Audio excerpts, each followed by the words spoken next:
మీకు ఒక్క విషయం నేను ఎప్పుడు చెప్పే మాటే చెబుతున్నాను.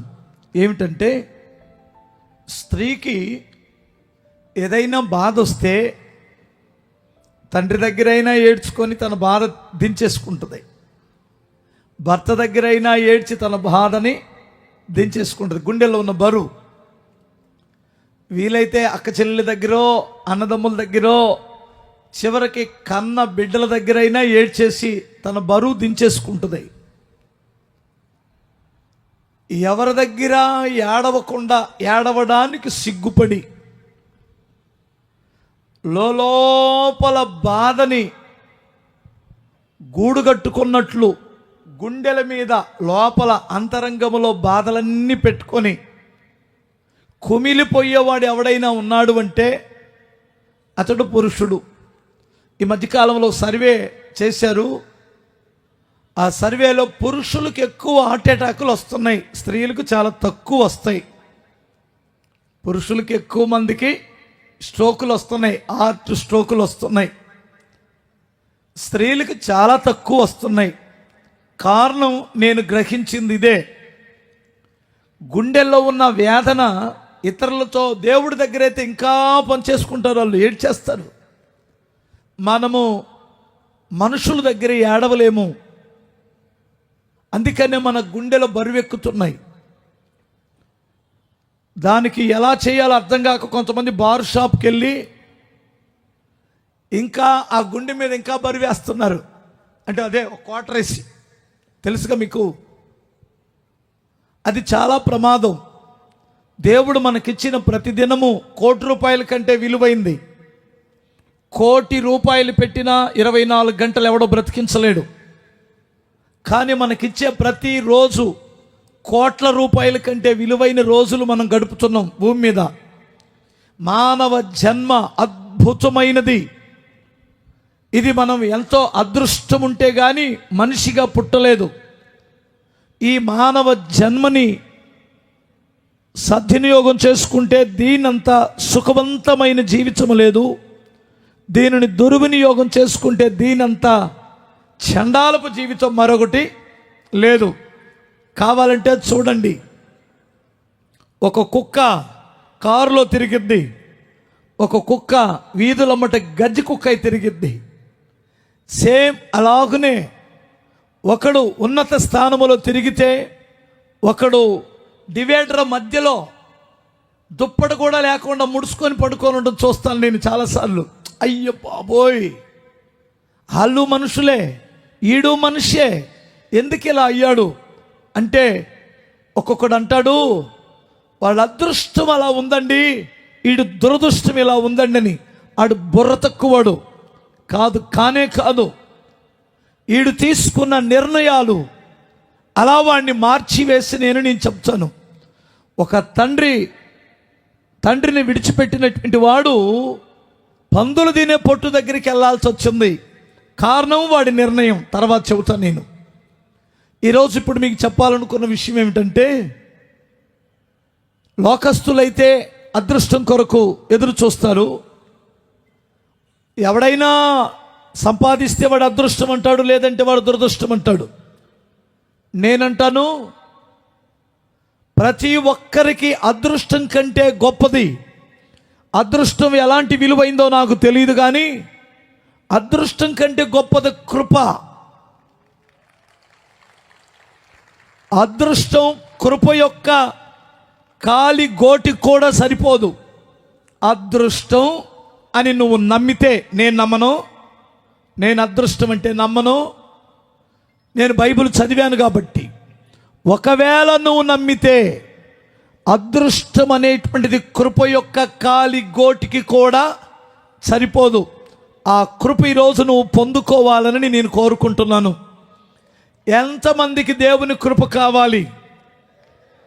కృప అంటే ఏమిటన్నా అంటే ఒక పాపిని నీతిమంతునిగా చేసేదే దేవుని కృప.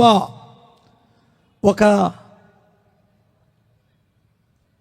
అయోగ్యుడిని యోగ్యునిగా మార్చగలిగినదే దేవుని కృప.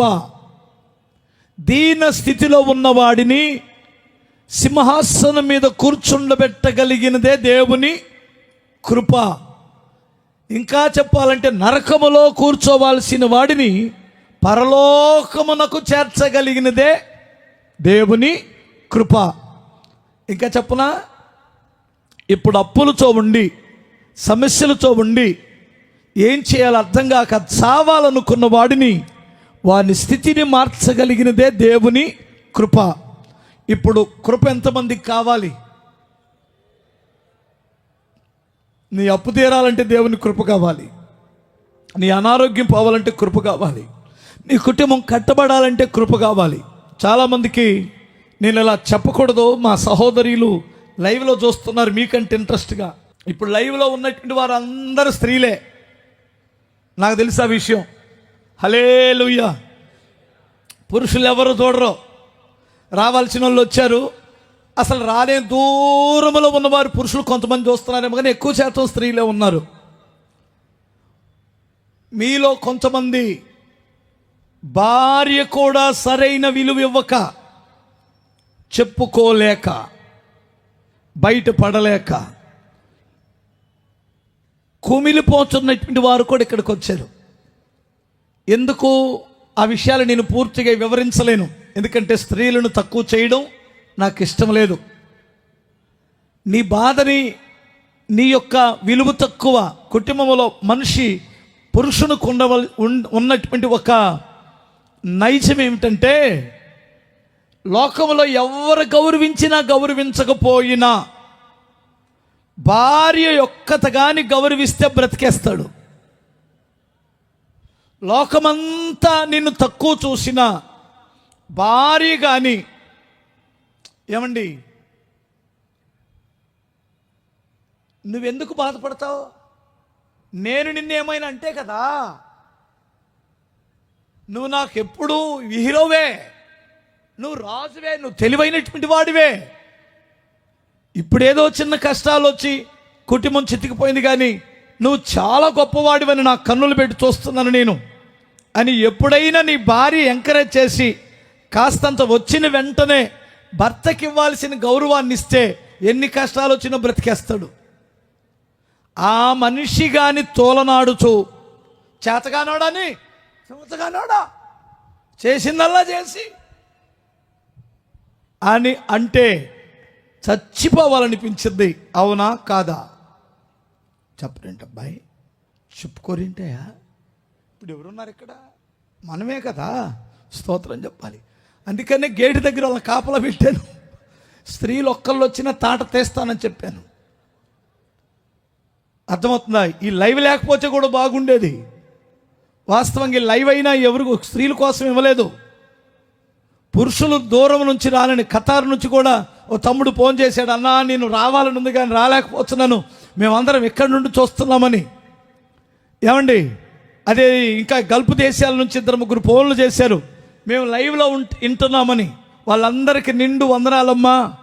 విదేశాల నుంచి చూస్తున్నటువంటి బిడ్డలకు, తమ్ముళ్ళకి, చెల్లెళ్ళకి నిండు హృదయపూర్వకమైన వందనాలు. ఒక్క 5 నిమిషాలు మీకు టైం ఇస్తాను. ప్రభు దగ్గర ఏడవగలవా? ఏంటి అలా చూస్తున్నావు? అప్పులోడి దగ్గర ఏడవద్దు. నీ ఓందతనం తగ్గకూడదు. నా అనుకున్నటువంటి వారి దగ్గర కూడా కన్నీళ్ళు పెట్టుకోవద్దు. ఆడు మొహం వాడు నా దగ్గర ఏడ్చాడు, ఇసిరేసాను 50,000 అంటాడు. ఆడిచ్చే ఆప్టల్ ముష్టి 50,000 కోసం ఏడ్చాడు, కన్నీళ్ళు పెట్టుకున్నాడు, ఇసిరేసాను అంటాడు. నువ్వు దేవుని దగ్గర ఏడిస్తే నీకు ఎలా సహాయం ఇవ్వాలో నీ తండ్రికి తెలుసు. తెలుసా? నీకు తెలుసా? ఏ విషయంలో నీకు బాధ అనిపిస్తుందో, నువ్వేది జయించలేకపోతున్నావో, ఒకవేళ ఇప్పుడు దురలవాట్లతో ఉంటే, తండ్రి నాకు విలువ లేకుండా పోతుంది ఇంట్లో, దాని ద్వారా ఆ చిన్న అలవాటు ద్వారా జయించే శక్తినివ్వండి. నేను జాబ్ కొరకు ఇప్పుడు ఒక 10 సార్లు ఇంటర్వ్యూకి వెళ్ళాను. కొన్నిసార్లు మరలా ఇంటర్వ్యూకి వెళ్ళాలంటే గుండెల్లో భయం వేస్తుంది, ఎందుకు వెళ్ళడం అనిపిస్తుంది. దయచేసి ఒక్క జాబ్ ఇవ్వండి, ఈ జీవితానికి సరిపోయింది. వ్యాపారం స్టార్ట్ చేశాను, 2-3 సార్లు లాస్ వచ్చింది. మరలా ఏదైనా వ్యాపారం చేద్దామంటే గుండెల్లో బరువు వస్తుంది. అమ్మో మరలా లాస్ వచ్చిందేమోనని కన్నీళ్లు కరచగలవా? ఆ మనుషుని దేవుడు ఆశీర్వదించును కనుక అతడు క్రమక్రమముగా అభివృద్ధి చెందెను. నువ్వు నమ్ముకున్న దేవుడు మాట్లాడేవాడు, సర్వశక్తి గల దేవుడు, అట్టడుగు నుంచి పైకి లేవనెత్తగలిగిన దేవుడు. చేతులెత్తి కన్నీళ్లు విడిచి సిగ్గుపడకుండా దేవుని దగ్గర, ఓ దేవుడా నువ్వు నా తండ్రివి. కొంతమందికి చెప్పుకోవడానికి తండ్రి కూడా లేకపోవచ్చు. నా తండ్రి కూడా నాకు నన్ను ఆదుకోవడానికి లేడు నాయనా. ఒకవేళ తండ్రి ఉన్నా వారికి నేను భారమైనటువంటి వాడిని, వారు నన్ను పట్టించుకోరు ప్రభువా. అయ్యా తండ్రి ఉన్నా లేకపోయినా లేనటువంటి స్థితే తండ్రి. అన్నదమ్ములు కూడా ఆదుకోలేదు నాయన, నీవే నా దిక్కు ప్రభువా. నేను ఎన్ని అవమానాలు ఎదుర్కొంటున్నానో, ఎలాంటి కష్టాలు ఎదుర్కొంటున్నానో మీకు తెలుసు, మీకు తెలుసు, మీకు తెలుసు. ఓ నా ప్రభువా నాకు సహాయం చేయమని యబ్బోకు రేవు దగ్గర యాకోబు దేవునికి మొరపెట్టినట్లు, యబ్బోకు రేవు దగ్గర యాకోబు మొరపెట్టినట్లు, ఓ నా తండ్రి నన్ను ఈ రాత్రి దీవించు, ఈ రాత్రి నా స్థితి మార్చు. దైవజనుడు చెప్పినట్లు కృప యొక్క విలువేమిటో నాకు తెలియదు నాయన. ఒక కృప పొందిన దైవ సేవకుడు మాట్లాడను ఇప్పుడు నేను వింటున్నాను. ప్రభువా నాకును కృప దయచేయి. అడుగు, కన్నీళ్లు విడు, కన్నీళ్లు విడు, కన్నీళ్ళు. తమ్ముడు సిగ్గుపడద్దు నాయనా. ఈ గ్రౌండ్ నీ కన్నీటి చుక్కతో తడవాలా, నీ కన్నీటి చుక్క భూమి మీద పడాలి. యేసు నామములో నీ అంతరాత్మ మండాలి. నువ్వు ఒక నూతన వ్యక్తిగా, నూతన సృష్టిగా మారాలి. తండ్రి నా ప్రభువా నేను నీకితో ఈ వ్యతిరేకంగా ఇప్పటి వరకు అడుగులేశాను, ఇప్పటి వరకు నీకు వ్యతిరేకంగానే ఉన్నాను. నన్ను క్షమించు, నన్ను క్షమించు, నన్ను క్షమించి నాకు సహాయం చెయ్యి. నువ్వు కూడా చేయి విడిస్తే సావు తప్ప ఏరొక మార్గము కనిపించటం లేదయ్యా. కనికరించమని కన్నీళ్ళు. అమ్మా బాబు అందరం అందరం అందరం అందరం ఆ వెనుకున్నటువంటి తమ్ముళ్ళు, ఇదిగో అన్నయ్యలు, నా కొడుకు లాంటి వయసు ఉన్నటువంటి బిడ్డలు, యవనస్తులు, దయచేసి కళ్ళు మూసి అడుగు. ఒక్క ఉద్యోగం ఈ ప్రభు ఈ జీవితానికి, ఒక్క ఉద్యోగం ఈ నాయన. ఇప్పటి వరకు నా తండ్రి సొంత ఇల్లు లేక, అద్దెలు కట్టుకోలేక, చివరికి అద్దెల్లు కూడా నాకు ఇచ్చే స్థితి లేదు నాయన. అయ్యో కులాన్ని బట్టి అద్దె ఇవ్వటం లేదు, అద్దెల్ని ఇవ్వటం లేదు, మతాన్ని బట్టి అద్దెల్ని ఇవ్వటం లేదు. నాకంటూ ఒక సొంత ఇంటిని దయచేయి. నా భార్య బిడ్డలను సంతోషపరచలేని వాడిగా ఉన్నాను, చేతగాని వాడిగా ఉన్నానయ్యా. కనికరించు, నన్ను ఒక సమర్థవంతమైన యజమానుడుగా మార్చు. అడుగు, దేవుడు నీ మొర ఆలకిస్తాడు.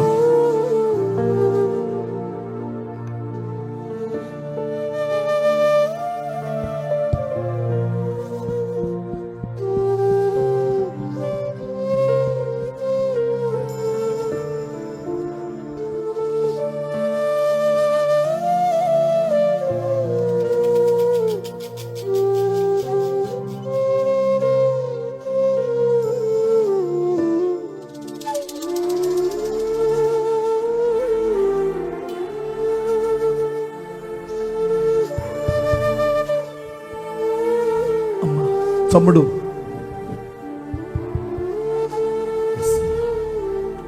స్తోత్రం. కొంచెం నీ స్వరం ఎత్తండి నానా. బాబు సృష్టికర్త అయిన దేవుడికి చెప్పు, యబ్బోకు రేవు దగ్గర దేవుడు మొరపెట్టినట్లు యెబ్బేజు ఇశ్రాయేలు దేవుని గురించి మొరపెట్టి, ఓ నా దేవుడా ఎందుకు నా సహోదరులో నేను గౌమాన పాలయ్యాను, ఎందుకు నేను యాదన పుత్రుడుగా పుట్టాను, ఎందుకు శాపగ్రస్తుడుగా మారాను, నన్ను దీవించు చెప్పినట్లు అడుగు తమ్ముడు. నిజంగా మనం ఆరాధిస్తున్న దేవుడు సర్వశక్తి గల దేవుడయ్యా, ఆయన మాట్లాడే దేవుడయ్యా, ఆదరించే దేవుడయ్యా, దీనులను పెంట కుప్పల మీద నుంచి లేవనెత్తేవాడయ్యా. బాబో ఇది ప్రార్థన. ఆయనని మొరాలకించే దేవుడు ప్రభువా. ఎబ్బేజు జీవితాన్ని మార్చిన దేవా, నా జీవితాన్ని మీరు మార్చగలిగిన దేవుడో ప్రభువా, ఈ రాత్రి నా స్థితిగతులు మీరు మార్చండి నాయన. ఈ రాత్రి నా స్థితిగతులు మార్చండి ప్రభువా. దేవా, నీ సన్నిధిలో నా జీవితాన్ని పెట్టుకుంటున్నాను నాయన. నన్ను మీరు కనికరించండి ప్రభువా, నన్ను మీరు కనికరించండి నాయన. దేవా దేవా, ఈ రాత్రి నన్ను మీరు దాటిపోవద్దు నాయన. ఈ రాత్రి నన్ను మీరు దాటిపోవద్దు నాయన. నీ కృపణ మాయలను మీరు కుమ్మరించండి. నీ కృపణ మాయలను మీరు కుమ్మరించండి. దేవా, నీ సన్నిధిలో నుంచి నాయన మీ కృప పొందనివ్వండి. నా కుటుంబానికి ఆశీర్వాదకరముగా మీరు మార్చండి నాయన. యేసయ్యా, యేసయ్యా, స్వరమెత్తండి, స్వరమెత్తండి, పిలవని నా దేవుణ్ణి. యేసు నామములో అడుగు పొందుకొని ఉన్నాము తండ్రి, ఆమేన్. నీ కన్నీళ్లు దేవుడు చూశాడు. హిజ్కియా కన్నీళ్లు చూసిన తండ్రి నీ గుండెల్లో ఉన్న వేదన చూశాడు. నీ స్థితిని మార్చిన రాత్రి ఇది. నువ్వు నమ్ము, ఇప్పటి నుండి నువ్వు ఒక నూతనమైన వ్యక్తివి, ఆస్వాదించబడిన వ్యక్తివి. నువ్వు చేసిందల్లా దేవుడు ఆస్వాదించడానికి ఆయన ప్రారంభించాడు. నువ్వు అడుగుపెట్టిన స్థలాన్ని దేవుడు దీవించడానికి, నువ్వు చేత్తో పట్టుకున్న ప్రతిదాన్ని దేవుడు ఆస్వాదించడానికి ఆయన నీ మీద కృప కుమ్మరించాడు. చప్పట్లు కొట్టి ప్రభువుని కనపరచు. కొట్టు.